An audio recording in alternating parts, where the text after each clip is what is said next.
नमस्कार दोस्तों, मैं राहुल मिश्रा और मैं आप सभी का एक बार फिर से स्वागत करता हूं आपके अपने चैनल माई पाठशाला में और पाठशाला रेलवे एग्जाम में।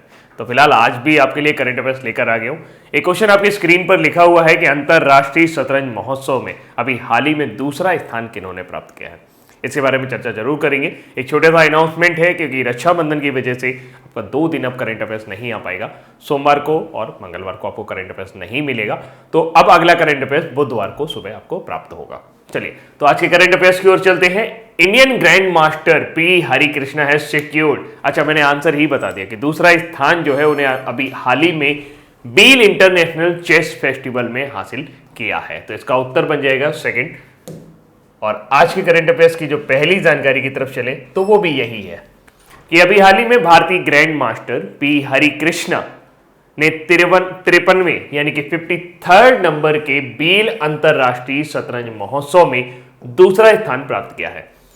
29 जुलाई को इस प्रतियोगिता के 7वें और आखिरी दौर के दौरान हरिकृष्णा ने स्पेन के डेविड एटन गुइजारो को हराया था, लेकिन अंक के आधार पर वो दूसरे स्थान पर रहे थे क्योंकि पोलैंड के राडोस्लाव वोल्जाक ने स्विट्जरलैंड के नोएल स्टूडेर को हराकर पहले स्थान पर रहे। 53वें बील अंतरराष्ट्रीय शतरंज महोत्सव का आयोजन स्विट्जरलैंड में किया गया है। तो ये कहां हो रहा था? स्विट्जरलैंड में। दूसरे स्थान पर रहे भारतीय ग्रैंड मास्टर पी हरिकृष्णा 2001 में ये ग्रैंड मास्टर बने थे और उस समय ये सबसे कम उम्र के भारतीय ग्रैंड मास्टर थे। 53वें बील अंतरराष्ट्रीय महोत्सव में दूसरे स्थान पर रहे। अंकों के आधार पर फाइनल मुकाबले में जीत जरूर हासिल की उन्होंने, लेकिन पोलैंड के राडोस्लाव क्या नाम होता है, बोजाचेक ने स्विट्जरलैंड के नोएल स्टूडेर को हराकर पहले स्थान पर प्राप्त किया। जी आकाश अभी हाल ही में भारतीय शतरंज से जुड़ी हुई एक जानकारी थी। 5 जुलाई 2020 की एक न्यूज है कि जी आकाश तमिलनाडु के रहने वाले भारत के 66वें ग्रैंड मास्टर बन गए हैं। यानी कि वर्तमान समय में भारत में 66 ग्रैंड मास्टर हैं, यानी कि 66 ग्रैंड मास्टर हैं। ग्रैंड मास्टर एक फिडे खिताब होता है जो कि एक पर्टिकुलर पॉइंट 2495 अंक हासिल कर लेने वाले को चेस टूर्नामेंट के अंदर अगर वो 2495 अंक हासिल कर लेता है तो उसे ग्रैंड मास्टर का खिताब मिल जाता है। भारत के सबसे कम उम्र के जो ग्रैंड मास्टर हैं वर्तमान समय में वो डी गुकेश हैं। अंग्रेजी यहां पर बात करें, पेंगाला हरिकृष्णा की बात करें तो पेंगाला हरिकृष्णा जो है ये 10 मई 1986 को इनका जन्म हुआ था, यानी कि अभी 34 वर्ष के हैं। हाल फिलहाल इनकी जो रैंकिंग है वो नंबर 10 पर है। पीक रैंकिंग 2016 पे इन्होंने जो सबसे पीक रैंकिंग इनकी रही है, नंबर 10 पर पहुंचे हैं और ग्रैंड मास्टर हैं। अर्जुन पुरस्कार मिल चुका है। इसके अलावा 12 सितंबर 2001 को भारत के सबसे कम उम्र के ग्रैंड मास्टर बने थे, जो कि अब डी गुकेश के पास ये रिकॉर्ड है। 2004 में कॉमनवेल्थ चैंपियन और 2004 में वर्ल्ड जूनियर चैंपियन और 2011 में एशियन इंडिविजुअल चैंपियन बने थे। पूरा नाम है पेंगाला श्रीकृष्णा, गुंटूर के रहने वाले हैं। अगली जानकारी है ब्रिक्स देशों की अभी हाल ही में पर्यावरण मंत्रियों की बैठक 30 जुलाई को वर्चुअल माध्यम से हुई और इस बैठक की अध्यक्षता रूस ने की थी। सभी सदस्य देश ब्राजील, रूस, भारत और चीन, दक्षिण अफ्रीका के पर्यावरण मंत्री इस बैठक में शामिल हुए। हमारी तरफ से प्रकाश जावड़ेकर जो कि भारत के केंद्रीय पर्यावरण मंत्री हैं शामिल हुए। उन्होंने ब्रिक्स के तहत विभिन्न उपायों को लागू करने, ब्रिक्स सहमति पत्र पर तेजी से कार्यान्वयन की आवश्यकता पर बल दिया। उन्होंने यह भी प्रस्ताव दिया कि भारत ब्रिक्स देशों में पर्यावरण प्रबंधन के लिए सभी श्रेष्ठ परिपाटियों को दर्शाने वाला मंच उपलब्ध करा सकता है। तो आपको हाल फिलहाल इसमें सिर्फ इतना याद रखना है कि रूस ने इस बैठक की अध्यक्षता की है, क्योंकि हाँ अभी इस साल ब्रिक्स में होता क्या है कि ब्रिक्स देश जो है उसमें भारत जो विश्व की उभरती हुई अर्थव्यवस्थाओं का एक संघ है और इसमें ब्रिक्स का मतलब है BRICS, यानी कि ब्राजील, रशिया, इंडिया, चाइना और साउथ अफ्रीका। तो इन्होंने मिलकर इसकी स्थापना की थी और इसकी स्थापना जून 2006 में की गई थी। वर्तमान समय में अगर देखा जाए तो चेयर पर जो है वो रशिया है। पिछली बार इसकी सारी बैठक ब्राजील में हुई थी और इसी क्रम में चलता है, ब्राजील में हुई, फिर रशिया में हो रही हैं 2020 में सारी बैठकें और फिर इंडिया में इसकी बैठक होगी, यानी कि 2021 में ब्रिक्स देशों की जो अध्यक्षता होगा वो भारत करेगा। ब्रिक्स देशों का एक बैंक है जिसे ब्रिक्स बैंक और न्यू डेवलपमेंट बैंक के नाम से भी जाना जाता है। न्यू डेवलपमेंट बैंक के नए अध्यक्ष बनाए गए हैं मार्कस प्राडो त्रोइजो। तो न्यू डेवलपमेंट बैंक, जिसे पहले ब्रिक्स बैंक के अनौपचारिक नाम से भी जाना जाता था, विश्व के सबसे बड़े बैंक में से एक है, क्योंकि यह विश्व के सबसे ज्यादा आबादी वाले देशों का प्रतिनिधित्व करता है। ब्रिक्स समूह के देशों द्वारा स्थापित किए गए नए विकास बैंक का आधिकारिक नाम है और 2014 के ब्रिक्स सम्मेलन में $100 अरब की शुरुआत के साथ इसकी स्थापना की गई थी। इसका मुख्यालय शंघाई चीन में है। अभी तक केवी कामत इसके अध्यक्ष थे, जो कि अब सचिव हैं। 15 जुलाई 2014 को इसकी स्थापना की गई थी। अगली जानकारी है, आंध्र प्रदेश की 3 राजधानियां होंगी। ये हम काफी समय से सुन रहे थे। तो हाल फिलहाल आंध्र प्रदेश के राज्यपाल विश्वभूषण हरिचंदन ने 31 जुलाई 2020 को राज्य सरकार के 3 राजधानी वाले योजना को मंजूरी दे दी है। राज्यपाल ने 31 जुलाई 2020 को एपी विकेंद्रीकरण, यानी कि सभी जो आंध्र प्रदेश है उसमें 3 अलग अलग राजधानियां हो, के सभी क्षेत्रों के समग्र विकास विधेयक 2020 और एपी राजधानी क्षेत्र के विधेयक 2020 को मंजूरी दी है। इस कानून के तहत अब आंध्र प्रदेश की 3 राजधानियां होंगी और इसके साथ ऐसा करने वाला यह देश का पहला राज्य बन गया है। अब आंध्र प्रदेश कार्यपालिका आपकी विशाखापट्टनम में होगी, जबकि विधानसभा यानी कि लेजिस्लेटिव ये आपकी अमरावती में होगी और हाई कोर्ट यानी कि जुडिशियल यानी कि न्यायिक राजधानी आपकी कुर्नूल होगी। आंध्र प्रदेश का मैप आप देख सकते हो। ये भौगोलिक स्तर पर इतना अजीबोगरीब फैला हुआ है कि सभी जगह प्रशासन सही से चलाने के लिए 3 राजधानियों की आवश्यकता पर जोर दिया गया था। ये कुर्नूल है, ये अमरावती है और ये विशाखापट्टनम है। तो विशाखापट्टनम में कार्यपालिका है यानी कि एग्जीक्यूटिव यहाँ पर है, लेजिस्लेटिव अमरावती में है और जुडिशरी आपकी कुर्नूल में है। प्रस्ताव के अनुसार विशाखापट्टनम आंध्र प्रदेश की एग्जीक्यूटिव कैपिटल होगी, वहीं कुर्नूल जुडिशियल कैपिटल के तौर पर पहचान मिलेगी और अमरावती को लेजिस्लेटिव कैपिटल बोला जाएगा। क्योंकि आंध्र प्रदेश की बात की गई है तो आंध्र प्रदेश के बारे में बात करते हैं। ऑपरेशन मुस्कान, अभी हाल ही में खोए हुए बच्चों को उनके घर वापस पहुंचाने के लिए आंध्र प्रदेश पुलिस द्वारा एक अभियान चलाया गया था, जिसे ऑपरेशन मुस्कान नाम दिया गया था। इसके अलावा आंध्र प्रदेश के जो सीएम है जगन मोहन रेड्डी, उन्होंने हाल ही में वाईएसआर आरोग्यश्री स्कीम शुरू की थी ताकि कोविड-19 के दौरान लोगों को स्वस्थ रखा जा सके। और आंध्र प्रदेश के सीएम ने अभी हाल ही में 6,318 करोड़ रुपए की जगन्ना अम्मा ओडी स्कीम को लॉन्च किया था, ताकि जो महिलाएं हैं और जिनके शायद पति नहीं है या जिनके पास पूरी जिम्मेदारी है उनके बच्चों को पढ़ाने के लिए, तो उनके लिए ये योजना शुरू की गई थी ताकि वो अपने बच्चों को अच्छे से पढ़ा सके। और पहली बार आंध्र प्रदेश में 14वां ग्लोबल हेल्थ केयर समिट आयोजित किया गया था 2021 में। और आंध्र प्रदेश जो है ये भारत की पहली फ्रूट ट्रेन चलाने वाला पहला राज्य बना। वाईएसआर पेंशन कनुका योजना एक दरवाजे तक पहुंचने वाली योजना है। दरवाजे तक पहुंचने वाली योजना यानी कि पेंशन जो होगी, जो भी पेंशन प्राप्त करता होंगे अधिकारी उनके घर जाकर उनको पेंशन उपलब्ध कराएंगे। इसमें एक बड़ी बात थी कि पहले 65 साल के बाद ही पेंशन मिलती थी, लेकिन इन्होंने इस योजना को 60 साल के लिए कर दिया था। अब 60 साल के बाद आंध्र प्रदेश में पेंशन पाई जा सकती है। आंध्र प्रदेश सीएम जगन मोहन रेड्डी ने अभी हाल ही में नाडू नेडू नाम की एक स्कीम शुरू की थी। नाडू नेडू स्कीम जो है ये मॉडर्नाइजिंग हॉस्पिटल यानी कि जो भी अस्पताल वहां पर है, जो भी अस्पताल हैं या जो भी हॉस्पिटल है, उनको मॉडर्नाइज करने के लिए, उनको और ज्यादा सुविधा संपन्न बनाने के लिए इस योजना को लॉन्च किया गया था। सीएम जगन मोहन रेड्डी जी ने अभी हाल ही में एपी की पहला यानी आंध्र प्रदेश का पहला दिशा पुलिस स्टेशन और पहली बार दिशा कानून बनाने वाला जो राज्य है वो भी आंध्र प्रदेश है। अभी हाल ही में हैदराबाद में एक वेटरनरी डॉक्टर के साथ जघन्य हत्याकांड हुआ था और उसको सीख लेते हुए दिशा पुलिस स्टेशन का निर्माण किया गया ताकि जो महिलाएं हैं उनको सुरक्षित किया जा सके। आंध्र प्रदेश जो है ये पहली रैंक हासिल कर चुका है ओवरऑल इम्प्लीमेंटेशन जो पोषण अभियान है, जो कि कुपोषण दूर करने के लिए भारत सरकार द्वारा चलाया गया अभियान है, उसमें आंध्र प्रदेश की जो रैंकिंग है वो नंबर 1 पर है। आंध्र प्रदेश सीएम ने अभी हाल ही में निगाह ऐप लॉन्च किया था ताकि जो भी आपकी चुनाव के समय गलत प्रैक्टिस होती है यानी कि बूथ कैप्चरिंग वगैरह होती है या जो भी भ्रष्टाचार वगैरह होता है तो उसके ऊपर काम किया जा सके। 25 लाख लोगों को अभी हाल ही में आंध्र प्रदेश सरकार ने उनको घर बनाने के लिए जमीन सौंपी थी और इस योजना का नाम रखा गया था नवरात्नलू पेद्दलांद्रिकी इल्लू प्रोग्राम। चीफ मिनिस्टर वर्तमान समय में येदुगुरी संदिनिति जगनमोहन रेड्डी वाईएसआर कांग्रेस पार्टी से बिलोंग करते हैं और विश्वभूषण हरिचंदन वर्तमान समय में गवर्नर है। स्टेट बर्ड इंडियन रोलर और ब्लैक बक हिरन, काला हिरन आप कह सकते हैं, स्टेट एनिमल है। स्टेट ट्री नीम का पेड़ जो है वो राजकीय पेड़ है। लोकसभा में 25 सीटें आती हैं और राज्यसभा में 11 सीटें आती हैं। तो ये आंध्र प्रदेश के पिछले 6 महीने के इंपॉर्टेंट करंट अफेयर्स थे, ये हिंदी में। अगली जानकारी की तरफ चलें तो स्कॉच गोल्ड अवार्ड मिला है।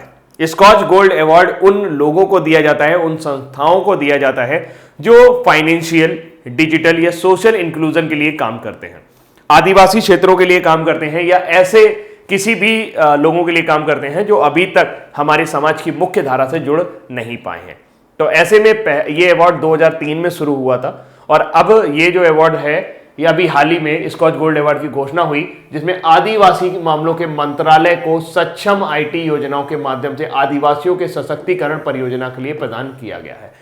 हुआ गया है, जनजाति मंत्रालय ने काफी सारा डायरेक्ट बेनिफिट ट्रांसफर किया है, डीबीटी यानी सब्सिडी प्रदान की है कई सारी आदिवासी जनजातियों को, जिसकी वजह से उनको वाकई में डिजिटल इंक्लूजन में लेके आए हैं। इंक्लूजन का मतलब उनके पास भी मोबाइल फोन पहुंचे हैं, उनके पास भी खाते पहुंचे हैं जो आदिवासी जनजाति होते थे और जिनके पास जो समाज की मुख्य धारा से नहीं जोड़ पाते थे। तो वर्तमान समय में हमारे आदिवासी जनजाति कार्यों के जो मंत्री हैं वो हैं अर्जुन मुंडा, जिन्हें अभी हाल ही में तीरंदाजी संघ का अध्यक्ष भी बनाया गया था। यह प्रोजेक्ट डिजिटल इंडिया के सपनों को साकार करने, उन्होंने बताया कि यह प्रोजेक्ट डिजिटल इंडिया के सपनों को साकार करने, पारदर्शिता लाने के साथ साथ सेवाओं के वितरण को सुविधाजनक बनाने के लिए भारत सरकार की अटूट प्रतिबद्धता की दिशा में एक कदम है। मिनिस्ट्री ऑफ ट्राइबल अफेयर्स ने डिजिटल इंडिया के बड़े विजन के साथ जोड़ने के लिए डीबीटी मिशन के मार्गदर्शन में डीबीटी पोर्टल के साथ 5 छात्रवृत्ति योजनाओं को एकीकृत किया और उन गरीब बच्चों को भी पढ़ाने का काम किया जो कभी स्कूल से वंचित चल रहे थे। 66वीं यानी कि 66 स्कॉच 2020 प्रतियोगिता India response to Covid through digital governance. Covid के दौरान भारत डिजिटल गवर्नेंस के साथ यानी कि आपका डिजिटल साक्षरता के साथ, डिजिटल गवर्नेंस के साथ भारत जो है वो प्रयास कर रहा है या लड़ रहा है कोविड-19 से। नाम से एक आयोजित की गई थी, इसकी थीम याद रखिएगा कि स्कॉच 2020 प्रतियोगिता की जो थीम रही वो थी India response to Covid through digital governance. जनजातीय मामलों के मंत्रालय ने digital India and e governance 2020 की प्रतियोगिता में भाग लिया था और इसमें पहला पुरस्कार जीत लिया है। वर्तमान समय में अर्जुन मुंडा ये कभी झारखंड के मुख्यमंत्री हुआ करते थे, मात्र 35 वर्ष की आयु में ये झारखंड के मुख्यमंत्री का पद संभाला था, तो इसलिए इनके नाम जो देश का सबसे कम उम्र के मुख्यमंत्री बनने का भी रिकॉर्ड है। इनका जन्म 3 मई 1968 को जमशेदपुर में हुआ था और भारतीय जनता पार्टी से बिलोंग करते हैं। 2019 में लोकसभा सांसद प्रारंभ किए थे, लोकसभा सांसद हैं और पिछले कार्यकाल में झारखंड के मुख्यमंत्री रहे हैं 2010 से लेकर 2013 तक। अभी हाल ही में अर्जुन मुंडा को भारतीय तीरंदाजी संघ यानी इंडियन आर्चरी का हेड बनाया गया था। अगली जानकारी है, केंद्रीय वाणिज्य मंत्री पीयूष गोयल ने देश में निवेश संबंधी निर्णयों के लिए एक सिंगल विंडो की अवधारणा को बढ़ावा देने के उद्देश्य से आत्मनिर्भर भारत के लिए व्यापार में आसानी पर CII राष्ट्रीय डिजिटल सम्मेलन का उद्घाटन किया है। कन्फेडरेशन ऑफ इंडियन इंडस्ट्री या कन्फेडरेशन ऑफ इंडियन इंडस्ट्री की बात करें तो ये CII का एक सम्मेलन हुआ जिसमें ये कहा गया कि जितने भी इन्वेस्टमेंट होते हैं क्यों ना उनको एक सिंगल विंडो पे इन्वेस्टमेंट में ले आएं। सिंगल विंडो इन्वेस्टमेंट होने से ये होगा कि सभी की सारी सुविधाएं या जो भी उनकी परेशानी वो एक ही जगह से सॉल्व हो जाएंगी। आप कहाँ पे निवेश करना चाहते हैं, उसमें कितना पैसा आपको मिलेगा, ये सारी की सारी जानकारी आपको एक जगह मिल पाएगी। तो इसके ऊपर एक सम्मेलन हुआ। तो केंद्रीय वाणिज्य मंत्री ने ईज ऑफ डूइंग बिजनेस के लिए एक सम्मेलन किया। मंत्री ने यह संकल्प व्यक्त किया है कि सरकार अगले 5 वर्षों में देश को ऑप्टिकल फाइबर से कवर करने के लिए प्रतिबद्ध है और इसके अलावा उद्योग को सरकार के साथ साझेदार के रूप में काम करने के लिए आमंत्रित किया गया है ताकि सरकार कर चोरों की पहचान कर सके। सरकार देश में नीतिगत उपायों को सरलीकरण के बारे में उद्योग से प्रतिक्रिया के लिए भी प्राप्त करने के लिए तैयार है। तो हाल फिलहाल पीयूष गोयल ने इनॉग्रेट किया है CII national digital conference on ease of doing business for Aatmanirbhar Bharat. अगली जानकारी है PL प्रो प्रोटीन और SARS-CoV-2 पर एक अभी हाल ही में शोध हुआ। नेचर पत्रिका में प्रकाशित एक अध्ययन के अनुसार वैज्ञानिकों ने पाया कि मानव शरीर में उत्पन्न होने वाला PL प्रो प्रोटीन SARS-CoV-2 को ज्यादा खतरनाक बनाने के लिए जिम्मेदार है। होता क्या है कि जब कोई भी वायरस आपके शरीर में प्रवेश करता है तो आपके शरीर की रक्षा प्रतिरक्षा प्रणाली काम करना शुरू करती है। इसमें सबसे पहले सामने आती हैं टी कोशिकाएं। टी कोशिकाएं वो कोशिकाएं होती हैं जो किसी भी वायरस के प्रभाव को नगण्य करने के काम आती हैं और पता लगाती हैं कि कौन सी सेल संक्रमित हुई है। जब सेल संक्रमित हो जाती है उसके बाद NK कोशिकाएं सामने आती हैं। NK कोशिकाओं को कहा जाता है नेचुरल किलर कोशिकाएं।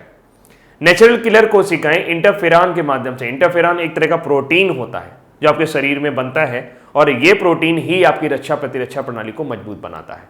लेकिन PL प्रो प्रोटीन बन जाने के बाद SARS-CoV-2 आता है, हमारे शरीर में टी कोशिकाएं काम करती हैं, फिर एनके कोशिकाएं काम करती हैं और फिर इंटरफेरॉन बनने वाला होता है, लेकिन पीएल प्रो प्रोटीन बनना शुरू हो जाता है, जिसकी वजह से इंटरफेरॉन बन नहीं पाता और फिर इंटरफेरॉन ना बनने के कारण पूरे शरीर की प्रतिरक्षा प्रणाली कमजोर पड़ जाती है। ताकि और इससे ये भी नहीं पता चल पाता कि कौन सी कोशिका संक्रमित है और प्रतिरक्षा प्रणाली उस कोशिका तक नहीं पहुंच पाती है। तो ऐसा तोड़ निकाला गया कि अगर पीएल प्रो प्रोटीन का बनना बंद कर दिया जाए तो इंटरफेरॉन और एनके सेल कोशिकाएं उस जगह तक पहुंच पाएंगी जो कोशिका संक्रमित है और SARS-CoV-2 पूरे शरीर में नहीं फैल पाएगा। नीचे पत्रिका में प्रकाशित एक अध्ययन के अनुसार वैज्ञानिकों ने मानव शरीर में उत्पन्न विशेष प्रोटीन पीएल प्रो की पहचान की है, जो SARS-CoV-2 वायरस के संक्रमण के दौरान मानव में उत्पन्न होता है तथा वायरस की प्रतिकृति निर्माण में मदद करता है। जब कोरोना वायरस SARS-CoV-2 मानव कोशिका में प्रवेश करता है तो वो शरीर के कोशिका तंत्र को नियंत्रित कर लेता है। इस वायरस के शरीर में प्रवेश करने पर मानव कोशिका तंत्र द्वारा विशेष प्रकार का प्रोटीन, जिन्हें पीएल प्रो कहा जाता है, निर्मित होने लगता है।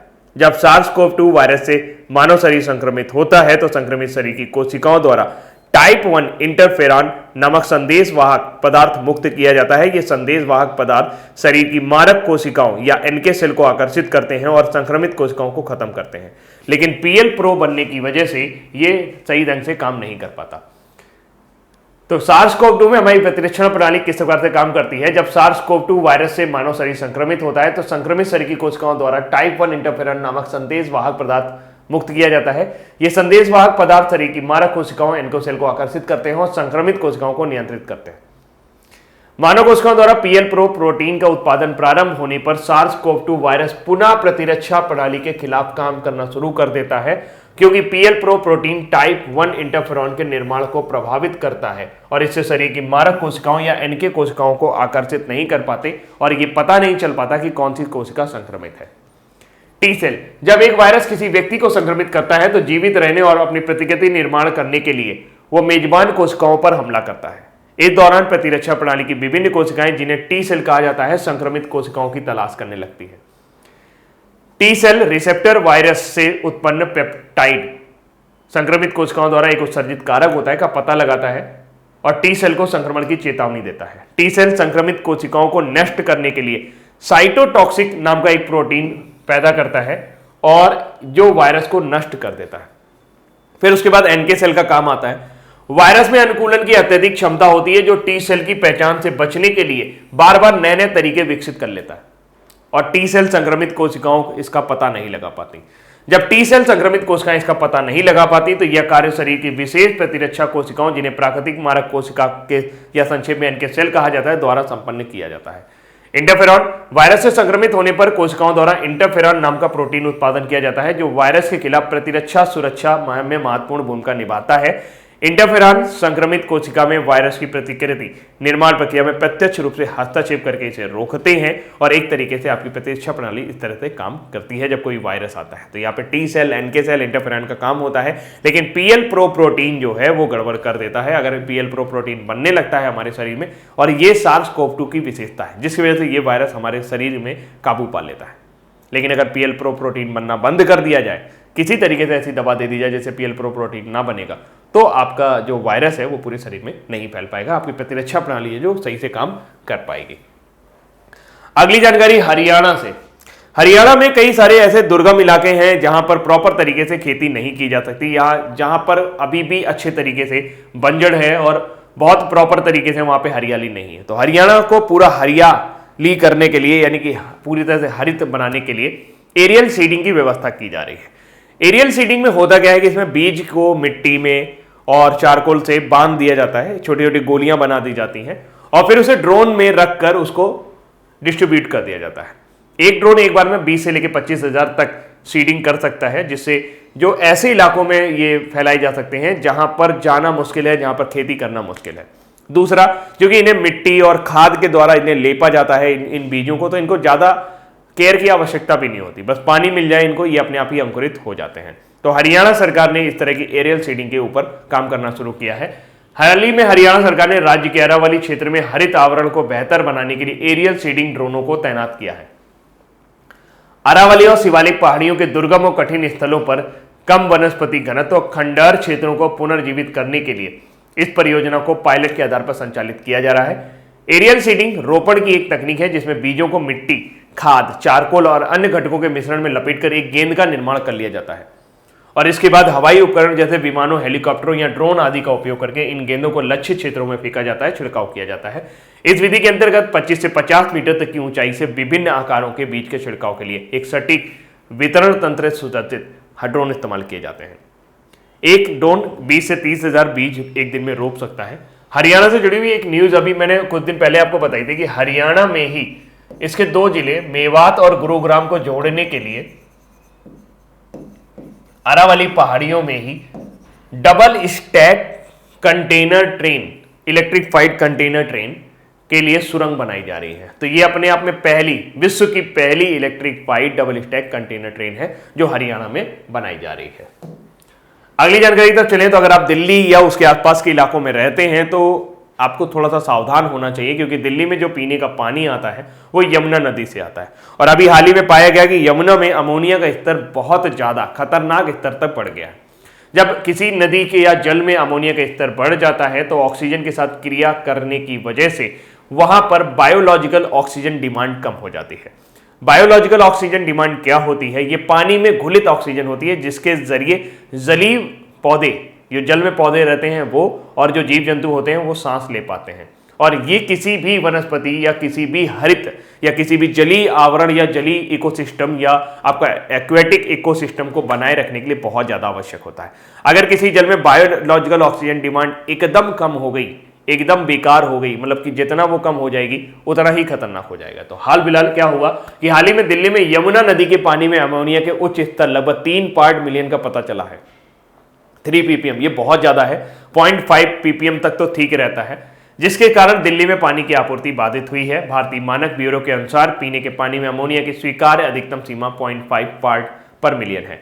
अमोनिया एक गैस है और ये जल में घुलनशील है। इसका रासायनिक सूत्र NH3 है। अमोनिया पानी में ऑक्सीजन की मात्रा को कम कर देता है या नाइट्रोजन के ऑक्सीकरण के रूप में परिवर्तित कर देता है, जिससे जैव रासायनिक ऑक्सीजन की डिमांड बढ़ जाती है। बायोलॉजिकल ऑक्सीजन डिमांड बढ़ने का मतलब यह है उन्हें और ज्यादा आवश्यकता है, कम होने का मतलब यह है वहां पर्याप्त है। उल्टा बोल रहा था मैं अभी तक। अगर जल में अमोनिया की मात्रा 1 ppm से अधिक है तो यह जल मछलियों के लिए विषाक्त हो जाता है और मनुष्य द्वारा 1 ppm से इससे ऊपर अमोनिया वाले स्तर जल का दीर्घकालिक अंतर्ग्रहण से आंतरिक अंगों को नुकसान पहुंचता है, खासकर किडनी का इससे नुकसान हो जा सकता है। तो अमोनिया जो है वो यमुना नदी में पाई गई है। आप देख सकते हैं ये पूरा यमुना ही है जो फेना फेना हो रहा है यहाँ पे। यमुना नदी की बात करें तो यह गंगा की एक प्रमुख सहायक नदी है जो उत्तराखंड के उत्तरकाशी जिले में निम्न हिमालय के मंसूरी रेंज के बांदेरपुर चोटियों के पास यमुनोत्री ग्लेशियर से निकलती है। फिर उसके बाद ये मैदान में आ जाती है और यह उत्तराखंड, हिमाचल प्रदेश, हरियाणा और दिल्ली में बहने के बाद उत्तर प्रदेश के प्रयागराज में संगम में गंगा नदी से मिल जाती है। बड़ा सुहाना लगता है संगम देखना। आप में से कई लोग इलाहाबाद के होंगे, मैंने भी देखा है संगम। मैं एक बार ही गया हूँ संगम में। बड़ा सुहाना लगता है कि एक तरफ से गंगा जी आ रही होती है, एक तरफ से यमुना आ रही होती है। प्रकृति जो भी रचती है उसका कुछ भी कहा नहीं जा सकता, वो बहुत ही अद्भुत होता है। यमुना की कुल लंबाई 1376 किलोमीटर है। महत्वपूर्ण बांध लखवार व्यासी जो उत्तराखंड में बना हुआ है और ताजेवाला बैराज बांध जो हरियाणा में बना हुआ है। यमुना की महत्वपूर्ण सहायक नदियां हैं चंबल, सिंध, बेतवा और केन। अब बारी है आज के न्यूज फटाफट की। हामिद बाकायोको अभी हाल ही में आइवरी कोस्ट के प्रधानमंत्री के रूप में नियुक्त किए गए। अभी तक वो वहां पे रक्षा मंत्री के तौर पर काम कर रहे थे और पूर्व प्रधानमंत्री अमदोउ गौन कोलिबॉली का अभी अचानक निधन हो गया था, जिसकी वजह से हामिद बाकायोको को देश के अंतरिम पीएम के रूप में नियुक्त किया गया। हामिद बाकायोको रिपब्लिक पार्टी के संस्थापक सदस्य थे और पार्टी के दैनिक समाचार पत्र ले पैट्रियट के प्रभारी भी थे। उन्होंने राष्ट्रीय एकता सरकार में 2003 से 2011 तक नई सूचना और संचार पत्र के रूप में काम किया है। तो आइवरी कोस्ट के नए प्रधानमंत्री हामिद बाकायोको। अभी आपको याद हो तो मैंने ट्यूनीशिया के बारे में आपको 2-3 दिन पहले बताया था कि हिचेम मचीची, 28 जुलाई की ये न्यूज है। हिचेम मचीची जो है वो ट्यूनीशिया के नए प्रधानमंत्री बने हैं क्योंकि इलेस फकफक ने वहां पर इस्तीफा दे दिया था। आइवरी कोस्ट की बात करें तो ये पश्चिमी अफ्रीका का एक देश है और ये उन 7 देशों में शामिल है जिसने अभी हाल ही में अपनी मुद्रा बदली है। इसका नाम कोट डिलेवाइर या कोट डी आइवोरे भी बोलते हैं। कोट दीवार जिसका पुराना नाम आइवरी कोस्ट था, पश्चिम अमेरिका में एक देश है और सरकार इसे अंग्रेजी नाम आइवरी कोस्ट के नाम से ही प्रयोग करती है। इसकी राजधानी है यामासोक्रो और अलासान वतारा वर्तमान समय में राष्ट्रपति हैं। मुद्रा की बात करें तो अफ्रीकन CFA फ्रैंक यहां पर मुद्रा चलती है, जबकि ये लोग फ्रांसीसी भाषा बोलते हैं क्योंकि ये फ्रांस के उपनिवेश रहे हैं। अगली जानकारी है पद्मश्री अवार्ड विजेता सोनम सेरिंग लेप्चा जी का भी हाल ही में निधन हो गया। पद्मश्री पुरस्कार से सम्मानित लोक संगीतकार सोनम सेरिंग लेप्चा का निधन हो गया। उनका जन्म 1928 में पश्चिम बंगाल के कालिम्पोंग में हुआ था। उन्होंने अपने कैरियर की शुरुआत एक सैनिक के रूप में की थी और उन्होंने सिक्किम के विभिन्न हिस्सों की यात्रा की और भारतीय लोक और पारंपरिक लेप्चा संस्कृति को आगे बढ़ाया। आज का क्वेश्चन ऑफ द डे ये है कि आपको बताना है कि लेप्चा जनजाति मुख्यतः किन राज्यों में पाई जाती है या किस राज्य में पाई जाती है। कई राज्यों में पाई जाती है, तो अगर वो सारे राज्य आप बता पाए कि लेप्चा जनजाति कहां पाई जाती है तो ज्यादा अच्छा रहेगा। तो आप कमेंट सेक्शन में लिखकर बताना। 1960 में ऑल इंडिया रेडियो पर लोक संगीत के कार्यक्रम किए और उन्होंने लोक संगीत के क्षेत्र में नए उत्कृष्ट योगदान के लिए 2007 में पद्मश्री से सम्मानित किया गया था। अब बारी है आज के हमारे वन लाइनर की। किस व्यापार संघ ने ईज ऑफ डूइंग बिजनेस पर राष्ट्रीय डिजिटल सम्मेलन का आयोजन किया? तो CII, confederation of Indian industry. भारतीय ग्रैंड मास्टर P हरिकृष्ण ने 53वें बील अंतरराष्ट्रीय शतरंज महोत्सव में कौन सा स्थान प्राप्त किया? दूसरा। और 2021 में ब्रिक्स की अध्यक्षता कौन करेगा? भारत। किस प्रदेश के राज्यपाल ने राज्य सरकार को 3 राजधानी वाली योजना को मंजूरी दे दी है? तो वह आंध्र प्रदेश के राज्यपाल Vishwabhushan Harichandan. Scotch gold award इस बार सक्षम ITO योजनाओं के माध्यम से आदिवासियों को सशक्तिकरण परियोजना के लिए प्रदान किया गया है। किस मंत्रालय को? आदिवासी मामलों के मंत्रालय। हाल ही में किस राज्य सरकार ने राज्य के अरावली क्षेत्र में हरित आवरण को बेहतर बनाने के लिए एरियल सीडिंग ड्रोनों को तैनात किया है? तो वह हरियाणा। और हाल ही में कौन सा केंद्र शासित प्रदेश में यमुना नदी के पानी में अमोनिया के उच्च स्तर के पता चला है, जिसके कारण राज्य या केंद्र शासित प्रदेश में पानी की आपूर्ति बाधित हुई है? तो वह है दिल्ली। और आइवरी कोस्ट के प्रधानमंत्री के रूप में किन्हें नियुक्त किया गया? उनका नाम है हामिद बाकायोको। और पद्मश्री पुरस्कार से सम्मानित लोक संगीतकार सोनम सेरिंग लेप्चा जी का निधन हो गया। वो किस राज्य में उनका जन्म हुआ था? वो पश्चिम बंगाल से बिलोंग करते थे। अब बारी आज की क्विज। किस व्यापार संघ ने ईज ऑफ डूइंग बिजनेस पर राष्ट्रीय डिजिटल सम्मेलन का आयोजन किया है? तो वो है CII। भारतीय ग्रैंड मास्टर P हरिकृष्णन ने 53वें बील अंतरराष्ट्रीय शतरंज महोत्सव में कौन सा स्थान प्राप्त किया है? दूसरा स्थान प्राप्त किया। और 2021 में ब्रिक्स देशों की अध्यक्षता कौन करेगा? 2020 में रशिया ने कर रहा है और 2019 में ब्राजील ने की थी। 2021 में भारत करेगा। अभी हाल ही में किस राज्य के राज्यपाल ने राज्य सरकार की 3 राजधानी वाली योजना को मंजूरी दे दी है? तो वो है आंध्र प्रदेश के राज्यपाल Vishwabhushan Harichandan. Scotch gold award किस मंत्रालय को सक्षम IT योजनाओं के माध्यम से आदिवासियों के सशक्तिकरण परियोजना के लिए प्रदान किया गया है? तो मिनिस्ट्री ऑफ ट्राइबल अफेयर्स वर्तमान समय में अर्जुन मुंडा जी के पास है। हाल ही में किस राज्य सरकार ने राज्य के अरावली क्षेत्र में हरित आवरण को बेहतर बनाने के लिए एरियल सीडिंग ड्रोनों को तैनात किया है? तो वो है हरियाणा। हाल ही में कौन सा राज्य या केंद्र शासित प्रदेश में यमुना नदी के पानी में अमोनिया को उच्च स्तर का पता चला है, जिसके कारण राज्य में या केंद्र शासित प्रदेश में पानी की आपूर्ति बाधित हुई है? तो वो है दिल्ली। आइवरी कोस्ट देश के प्रधानमंत्री के रूप में किसे नियुक्त किया गया है? तो आइवरी कोस्ट में हामिद बाकायोको को प्रधानमंत्री के रूप में नियुक्त किया गया है। और पद्मश्री पुरस्कार से सम्मानित लोक संगीतकार सोनम सेरिंग लेप्चा का भी हाल ही में निधन हो गया। उनका जन्म किस राज्य में हुआ था? वो पश्चिम बंगाल में उनका जन्म हुआ था, वेस्ट बंगाल में। तो दोस्तों ये थे आज के हमारे इंपॉर्टेंट करंट अफेयर। उम्मीद करता हूँ ये करंट अफेयर आपको पसंद आए होंगे। अभी के लिए इतना ही रखता हूँ और आप सभी को हैप्पी रक्षाबंधन।